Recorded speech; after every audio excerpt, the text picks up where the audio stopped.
much. Let's get some perspective on today's announcement from the governor. CBS 4's Jim DeFede now joins us live from his home studio. Jim, good to see you again. So in regard to the executive order, what do you think played into the governor's decision this afternoon? Previously, he said, I don't want to tell people what to do. Well, you know, the problem here is that it came down to an issue of leadership. For all intent and purposes, much of the state was already locked down.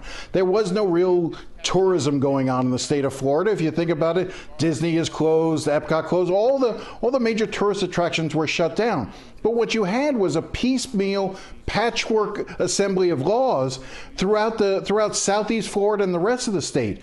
And while DeSantis may have been noble in wanting to let local officials decide, there are moments when you need strong leadership from the top. And that's what was begging here. And yet DeSantis kept wanting to defer to local municipalities and local counties, or he wanted to defer to the White House and look for that, as opposed to just taking responsibility. His position was always going to be untenable. We were always going to end up here. And every time he talks about not seeing the virus in certain parts of the state, it's a misnomer. We're not doing enough testing in those parts of the state to actually know.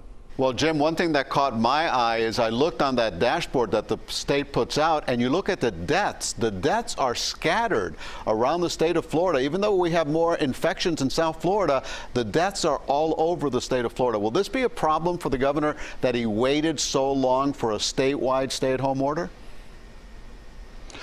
This is going to be one of those affairs, both locally, statewide, nationally, that you're going to see a lot of after-action reports, as some people are referring to them. There's going to be a 9/11 style commission that's going to examine the way we responded to this virus. You know, how slow we were to react. I mean, even locally, just think back. You know, there was criticism when we canceled, when the city of Miami canceled Ultra.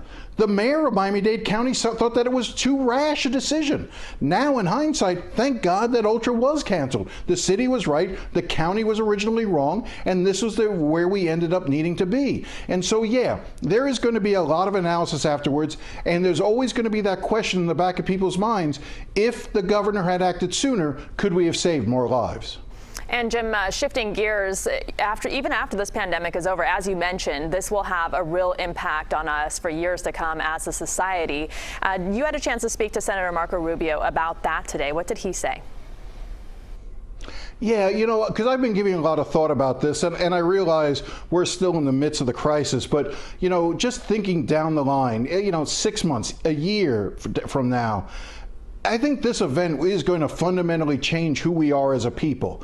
And I wanted to have that discussion a little bit with Marco Rubio, and here's what he had to say about that. I can tell you that there has never been a dramatic global event such as this in the history of our country and the history of the world that has not transformed the societies that it impacted. This is a global event.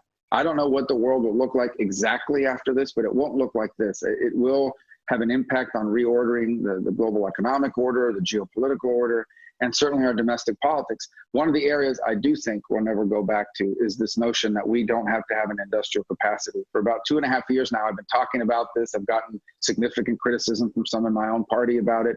But my argument has been we cannot depend on foreign production of critical elements of our economic supply chain. And of course, what he's referring to are the respirator, or the parts of the respirators that are built in China, pharmaceuticals that come from China, from India. We become so dependent on that global economy that we aren't making things the way we used to here. I think he's right. I think we may return to see more of that in the years ahead. We'll look back on the response, how we responded to this as a nation, to this crisis. Jim, thank you very much.